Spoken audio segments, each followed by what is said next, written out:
Bah écoutez, je suis très content que vous soyez toujours présent. Ça veut dire que nos rendez-vous vous passionnent et que peut-être vous allez prendre le temps, mais dans 15 minutes, de venir nous rejoindre au cœur de cette 10e édition de la Nuit de l'Orientation. C'est notre dernier Facebook Live, donc en direct avec vous. Et on a gardé avec vous un plateau de jeunes femmes qui vont vous faire partager leur passion. Et vous allez voir aussi des chemins, des parcours qui ne sont pas toujours tout tracés. Et parfois on se pose des questions. Est-ce que c'est bien vu? Est-ce que c'est pas bien vu? Vous allez voir ce qu'elles vont nous dire, parce qu'on va parler des souhaits, des réalisations, des parcours professionnels.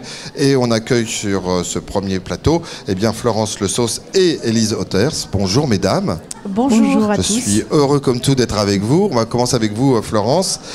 Où, comment les langues, et en particulier l'allemand, vous ont amené un petit peu quand même là où vous êtes actuellement au sein de la CCI Seine-Estuaire. On parle de langue parce que vous aviez votre dog, que l'allemand avait une importance, mais aussi vous aviez une envie d'exercer des métiers qui allaient vous emmener un peu à l'international. Vous vouliez partir, vous vouliez voyager. Oui, c'est une envie que j'ai toujours eue. Alors pourquoi, je ne vous l'explique pas. Mais c'est vrai que j'ai toujours eu une appétence particulière pour les langues étrangères. Et c'est surtout grâce à l'allemand que j'ai trouvé du travail tout au long de ma carrière professionnelle. C'est-à-dire que j'ai commencé avant tout dans un centre d'appel pour organiser des rapatriements médicaux depuis l'étranger.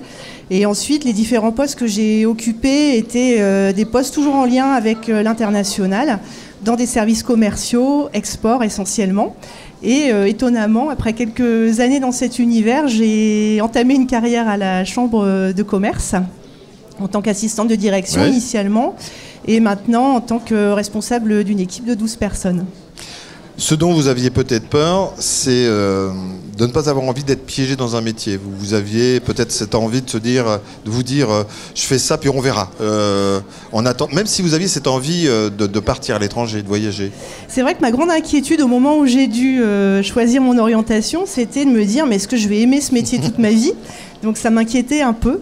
Mais en réalité, c'est vrai que c'est quelque chose de très différent qui s'est déroulé. Mais je pense qu'actuellement, les jeunes qui cherchent leur orientation vont très certainement sentir la même chose et être confrontés aussi à un environnement un peu différent. C'est-à-dire que les enfants qui sont actuellement à l'école maternelle ont de fortes chances, dans 20 ans, d'occuper un métier qui n'existe pas encore. Oui. Donc on sait que, en fait, dans quelques années, je pense que c'est d'ici une vingtaine d'années, il y a un peu plus de la moitié des métiers qui auront évolué, qui n'existeront plus en l'état. Et si bien qu'en quelques années, on se rend bien compte actuellement que les métiers sur lesquels on cherche des compétences particulières sont des métiers de type web designer, tout ce qui est infographie, etc. C'est vraiment des métiers actuellement qui se développent beaucoup. D'ailleurs, on les a peut-être même pas tous encore traduits en français. Il y a beaucoup de nouveaux métiers qui émergent.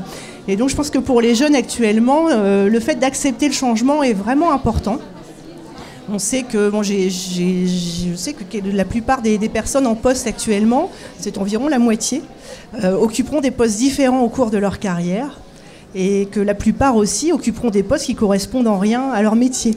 Donc finalement, je pense qu'il faut vraiment être très ouvert sur les différentes opportunités qui s'offrent à nous. On sait bien qu'il faut du travail, il faut essentiellement travailler dans un environnement qui nous plaît pour pouvoir évoluer. C'est quand même le moteur, hein, une partie peut-être de talent, une partie de chance très certainement. C'est déjà un bon pilier d'avoir ces 3 éléments-là. Mais en plus, si on est mobile et agile, je pense que là c'est vraiment important. Mobilité géographique, agilité mentale aussi pour capter tout ce qui peut se passer dans notre environnement. Saisir les opportunités. Et c'est vrai que je suis vraiment partisane de l'apprentissage des langues parce que ça donne une ouverture très importante. Alors Élise, dans un instant, quand je donnerai la parole, ne vous engouffrez pas de la même manière que Florence. Je lui pose une question, elle me balaye tout, j'ai pas le temps de la relancer, mais bon, on voit la spontanéité. Le changement, ça fait peur aussi parfois, parce que vous dites il faut changer, il faut, avec ces évolutions technologiques, tout ce mais c'est vrai qu'on a encore cette réticence, ce mal presque français peut-être même. Ça me fait penser à une citation de Winston Churchill. Il faut saisir le changement par la main avant qu'il nous prenne par la gorge. Oui. Et c'est un peu ça. C'est vrai que de toute façon, l'environnement est mouvant et idéalement, on s'y adapte ou au mieux, on anticipe même pour pouvoir trouver des opportunités auxquelles on n'aurait pas forcément pensé. Florence, un dernier mot. S'il y avait des mots magiques dans votre parcours, ça serait quoi ? Qui vous ont porté chance et sur lesquels vous êtes fédérés. Des belles rencontres essentiellement. Ouais. C'est vrai que le facteur humain est très important dans les différentes opportunités qui m'ont été offertes et la confiance aussi qui a pu m'être accordée. Merci beaucoup Florence, merci de ce témoignage. Élise Others, vous êtes chef d'entreprise avec un petit peu votre frère, mais on va y revenir dans un instant, donc de CPM Industrie avec un S, et vous nous direz pourquoi aussi, parce que ça fait pas mal de faire un peu de publicité. Et comme votre voisine, eh bien, rien ne vous destinait à ce plongeon au milieu industriel. Vous avez un fil rouge, vous, qui était plutôt sur d'autres types d'études. Qu'est-ce qui s'est passé? Je suis tombée dans un guet-apens, en fait. Oui. Je me destinais à être critique musicale, donc j'ai suivi un cursus et une voie un peu toute tracée finalement. Bac littéraire, doc de musicologie, licence d'anglais. Je prenais vraiment le chemin pour voyager et parler de la musique dans le monde. Et puis, mon job d'étudiante que mon père m'avait proposé dans l'entreprise familiale m'a pris de plus en plus de temps, de plus en plus de place. Et ça, je ne le sais pas, mais peut-être il l'a prémédité. Allez savoir. Voilà. Et il m'a laissé beaucoup de place sur la partie gestion administrative et financière. Et cette autonomie, cette confiance, forcément, j'ai essayé d'être à la hauteur. Et puis, comme j'aime bien aller au bout des choses, j'ai essayé de les faire plutôt bien. Et c'est assez rapidement posé la question de se dire, eh bien, puisque mon frère, lui, était destiné, il avait une voie vraiment tracée. Votre frère était déjà dedans, dans l'entreprise. On est rentré à peu près en même temps, mais son projet était beaucoup plus inscrit depuis très longtemps. Il a été rapidement décelé qu'il avait des aptitudes techniques pour les métiers de la mécanique. Il était toujours dans le sillage, dans l'ombre de mon père. Avec des boulons dans les poches. Avec des boulons dans les poches. J'ai toujours dit qu'il était sorti du ventre de ma mère avec des boulons dans les poches. Super. Déjà.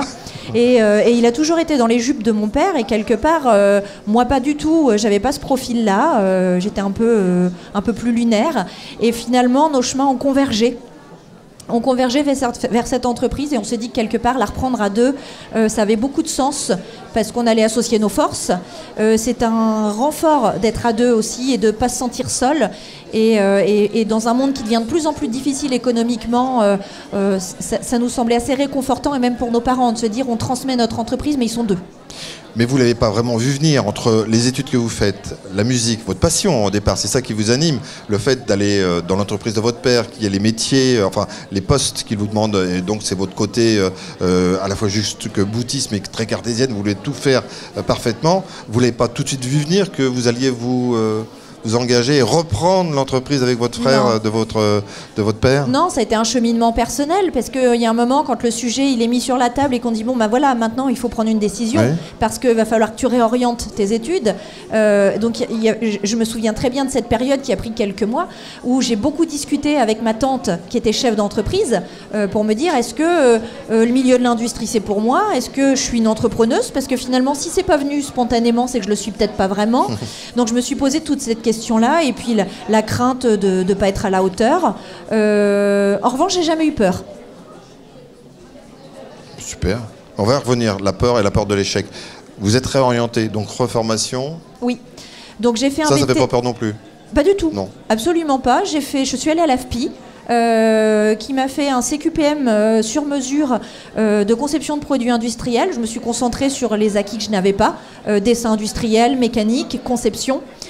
L'objectif n'étant pas de faire de moi un ingénieur comme mon frère, mais clairement d'avoir des billes techniques, parce qu'on est dans un métier où clairement il faut avoir un vernis de connaissances dans notre métier pour pouvoir le vendre correctement auprès de nos clients. Et puis c'est intéressant de toute façon.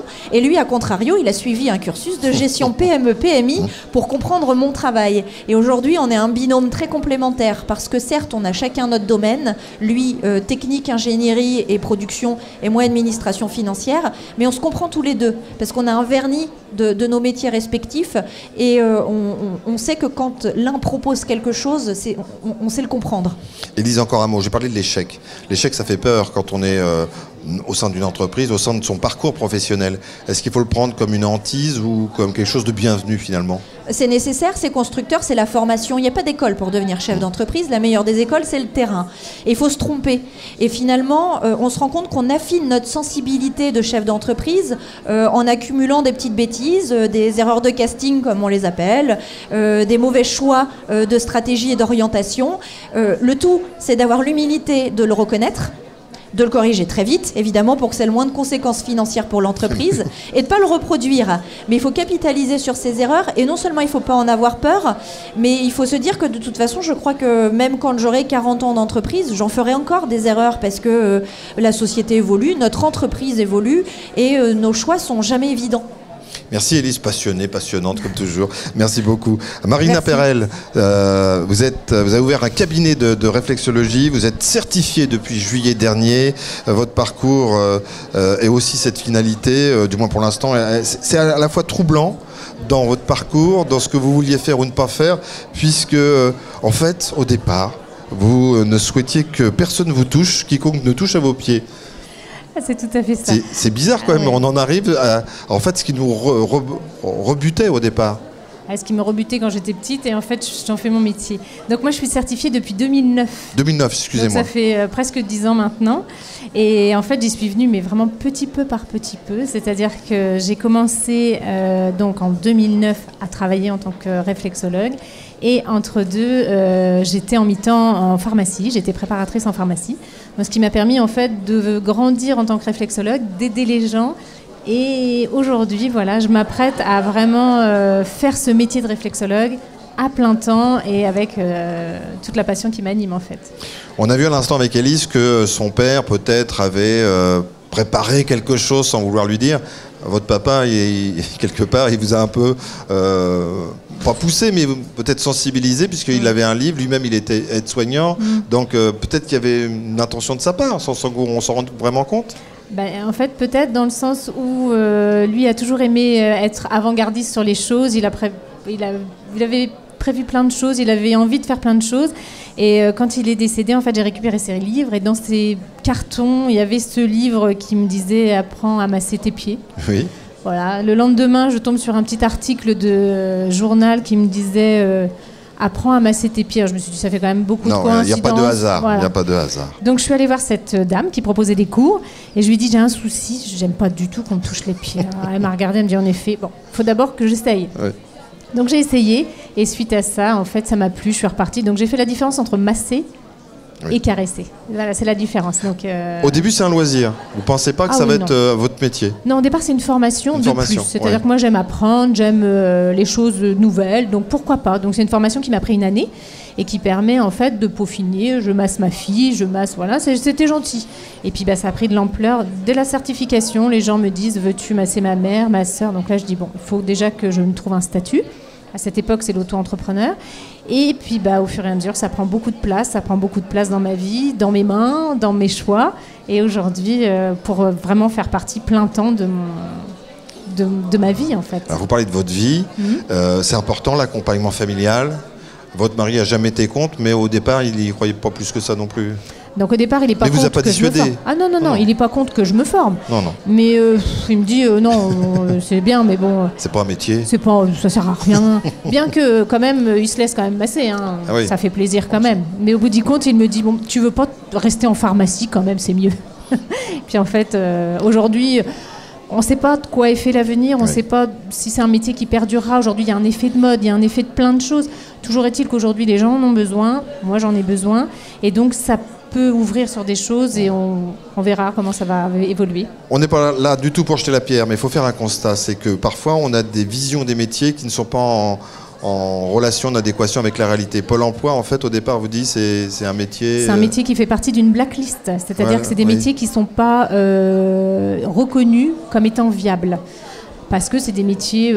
Métiers de niche? Oui, un peu comme il n'y a rien à dénigrer, mais en fait, ils nous mettent dans la même case que prothésiste ongulaire, où il y en a eu beaucoup, et aujourd'hui, c'est très peu. Enfin, donc aujourd'hui, je suis là aussi pour montrer que le métier, si on est bien formé, si on est sérieux, si on veut les choses, il y a des choses qui marchent. Et vous avez encore plein de projets, vous avez repris des cours d'anglais, vous allez vous en planter, succursale à l'étranger, le Brexit, ça n'existe pas, c'est dans les têtes. Non. Merci beaucoup Marina pour le partage de votre passion. Merci à vous. Alizé Lemestre, bonjour. Merci d'être avec nous. Vous êtes au sein de meilleurtaux.com, vous allez nous dire votre fonction exacte, mais tout ne commence pas comme ça. Vous avez un démarrage qui est plutôt porté dans la com avec un BTS assistant manager que vous faites en alternance. Ça serait intéressant que vous nous parliez de l'alternance, on en a parlé à plusieurs reprises, mais bon, l'alternance, ça a aussi son pesant, ça forge les gens. Vous êtes chez Renault Sandouville. Chez les hommes. C'est ça, chez les hommes. Et Renault Sandroville, oui, dans l'usine, dans l'usine de Renault Sandroville, pardon.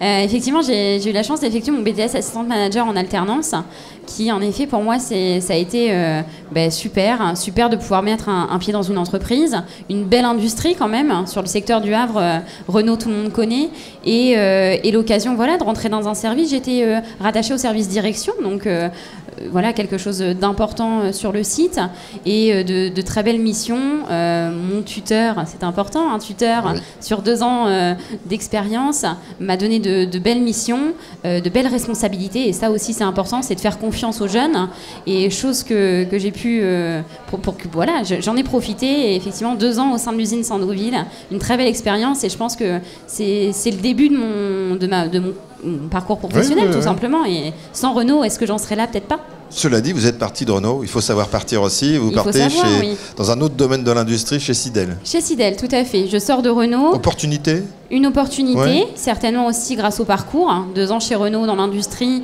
ça parle peut-être plus qu'un autre CV lorsque Sidel le reçoit. J'ai effectué effectivement 4 ans de mission chez Sidel.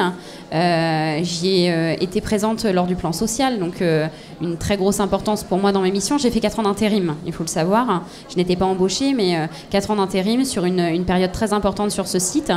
Et l'occasion d'être assistante commerciale de base, mais aussi de pouvoir remplacer certains collègues en leur absence avec plus de responsabilités. Et encore une fois, très enrichissant, et 4 ans très importants, puisque c'est pareil, quand on a une ligne avec marqué Sidel pendant 4 ans, c'est pas anodin, et ça plaît toujours sur un CV. Donc vous avez toujours été proche de votre frère, mais là c'est un moment décisif, vous vous rapprochez de votre frère. Ça se passe comment? C'est lui qui vient vous chercher, il dit tiens, elle a fait ses classes, elle a l'air performante, j'ai tout intérêt à lui mettre le pied à l'étrier dans mon domaine d'intervention, dans mon secteur d'activité. C'est ça. En parallèle de cela, durant mes missions chez Sidel, mon frère Naïk a l'occasion et l'opportunité de racheter la franchise Meilleur Taux au Havre, le temps qu'il se lance tout doucement, et j'intègre très rapidement son équipe. C'est une proposition de sa part. Je me disais pendant un moment, mais tiens, il s'intéresse de plus en plus à ce que je fais chez Sidel. C'était pas forcément ce qui me posait comme question au début. Peut-être une idée en tête, effectivement. Je l'avais pas vu venir, mais il est quand même arrivé à un certain, au bon moment. J'étais encore en poste chez Sidel jusqu'au vendredi soir, et le lundi matin j'arrivais chez Meilleur Taux, donc ça a vraiment été un choix, une reconversion complète. Donc reformation, là aussi. C'est ça. Comme j'étais 4 ans en intérim, j'étais toujours au Pôle emploi. Le Pôle emploi m'a permis de financer une formation qui est liée au BSP, un diplôme d'intermédiaire en opération de banque qui permet de devenir courtier. Donc ça a été l'occasion effectivement d'intégrer Meilleur Taux. Au début en tant qu'assistante commerciale, je ne lâche pas mes missions de base quand même, et ça me permet de découvrir le courtage en prêt immobilier. Et au fur et à mesure, très rapidement, conseiller financier. J'accompagne mes clients pour les accompagner et leur rechercher la solution de financement pour leurs projets immobiliers. Et là, depuis peu maintenant, responsable d'agence, j'ai du coup la responsabilité d'une agence Meilleur Taux, avec du recrutement, du management, un nouvel objectif. Et voilà, c'est vraiment atypique de se dire qu'il y a quelques années, il y a tout de même maintenant 10 ans, j'étais chez Renault, et que maintenant je me retrouve dans le courtage avec de certaines responsabilités. Avec aucun regret? Aucun regret. Aucun regret. Et c'est pas fini, c'est ce que vous diest, ou parce que on ne sait pas ce que l'avenir nous... Vous allez partir en Angleterre, vous, avec Marina, donc aux États-Unis directement. Est-ce que c'est des choses auxquelles vous pensez, ou pour l'instant vous vous laissez porter? C'est-à-dire qu'on verra, quoi. Je me laisse porter. Je pense que quand on a comme ça de beaux projets, il faut toujours se fixer des objectifs et faire en sorte de les atteindre. Maintenant, là, c'est un projet qui vient de naître. Déjà, stabilisons les choses. Facile de travailler avec son frère? Facile, on se voit pas beaucoup en réalité. Facile. C'est un gros choix aussi. Avant de se lancer, ça a été des réunions de famille pour se dire on va travailler ensemble, mais personne n'a son mot à dire. Ce qui se passe au travail restera au travail. C'est bête, mais il faut se réunir, et il faut mettre les choses au clair, parce que on est tous à vrai, et on se voit tout bêtement le week-end. Si les problèmes de l'entreprise arrivent dans les problèmes familiaux, c'est pas du tout envisageable pour nous. Merci Alizé. 4 femmes qui aiment parler, vous l'avez compris, c'est leur passion et en fait on voit qu'avec leur parcours, pas du tout chaotique mais sinueux, elles ont encore plus de passion à en parler. Merci Alizé, merci Marina, merci Élise, merci Florence pour la passion qui vous anime, les chemins que vous nous faites repérer éventuellement, pourquoi pas. Et c'est bien d'avoir terminé nos Facebook Live avec des femmes. On a eu beaucoup de femmes à ce plateau, mais c'était bien qu'on n'ait qu'un plateau de femmes, je m'excuse, je suis désolé. Voilà, c'est notre dernier rendez-vous pour ces Facebook Live qu'on vous a proposés. On a à chaque fois un petit peu débordé, mais c'est parce que ce sont des personnes passionnées qui viennent de vous parler de comment orienter, comment guider leur propre parcours. Nous, on est ensemble encore jusqu'à 21h, donc si vous souhaitez venir nous rejoindre, n'hésitez pas. Si vous voulez regarder encore sur votre ordinateur, sur votre télé, vous pouvez, mais vous ne nous verrez plus. Ou moins en direct, en tout cas. En tout cas, on vous attend ici, venez nous rejoindre à la CCI Seine-Estuaire pour la nuit de l'orientation, 10e anniversaire. Il y a un gâteau.